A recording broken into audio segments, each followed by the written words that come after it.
नमस्कार. साप्ताहिक महाराष्ट्र या विशेष कार्यक्रमात मी विनायक घोडे आपलं स्वागत करतो. घेऊयात आढावा महाराष्ट्रातल्या आठवड्याभरातल्या ठळक घडामोडींचा. देशाची आर्थिक राजधानी असलेल्या मुंबईच्या वाहतूक व्यवस्थेत सुधारणा घडवण्यासाठी राज्य शासन विविध पातळ्यांवर प्रयत्नशील असल्याचं मुख्यमंत्री देवेंद्र फडणवीस यांनी सांगितलं. ते मुंबईत एका कार्यक्रमात बोलत होते.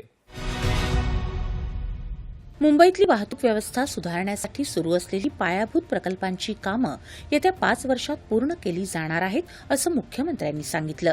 ते मुंबईत India's international movement to unite nations यांच्याद्वारे आयोजित युथ कनेक्ट या कार्यक्रमात बोलत होते.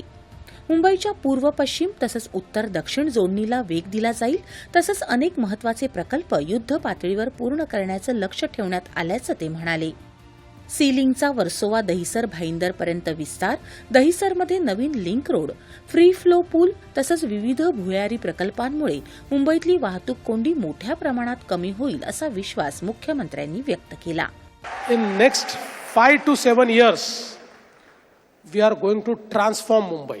हम लोग एक प्लान तैयार कर रहे हैं पाताल लोक तैयार करने का. जी, पाताल लोक का मतलब ये है कि मुंबई में कंप्लीट टनल्स का एक नेटवर्क हम तैयार करेंगे, पैरेलल नेटवर्क जो पूरी मुंबई को डीकंजेस्ट करेगा. इसके साथ साथ आपने देखा हमने मेट्रो का जो नेटवर्क तैयार किया है, चाहे वो अंडरग्राउंड मेट्रो हो, ये सारा every year we are going to deliver 50 kilometre of metro. तो 50 किलोमीटर की मेट्रो हम लोग हर साल डिलीवर करेंगे. तो अगले 4 सालों में पूरी कनेक्टिविटी मेट्रो की आपको 100% तैयार मिलेगी और आप मुंबई में कहीं से भी कहीं पर ये पब्लिक ट्रांसपोर्ट से जा पाओगे.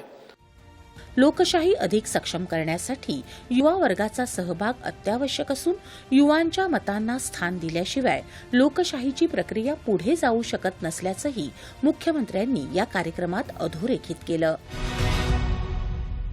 दहशतवादाविरोधात लढण्यासाठी प्रत्येक नागरिकानं सजग आणि सतर्क असलं पाहिजे असं मुख्यमंत्र्यांनी मुंबईत एका कार्यक्रमात सांगितलं. त्याविषयीचा हा वृत्तांत. दहशतवादाविरोधातलं युद्ध अजून संपलं नसून दहशतवादाविरोधात लढण्यासाठी प्रत्येक नागरिकानं सजग आणि सतर्क असलं पाहिजे. देशाचे कान आणि डोळे बनून सुरक्षेचं काम केलं पाहिजे असं आवाहन मुख्यमंत्र्यांनी केलं. ते ग्लोबल पीस ऑफ ऑनर कार्यक्रमात बोलत होते. दहशतवादी थेट युद्ध करू शकत नाहीत म्हणून छुपं युद्ध छेडत आहेत असं ते म्हणाले. 26/11चा हल्ला हा संपूर्ण भारताच्या सार्वभौमत्वाला धक्का होता, परंतु आता परिस्थिती बदलली असून भारत मजबूत, सक्षम आणि निर्णायक देश म्हणून जगासमोर उभा आहे.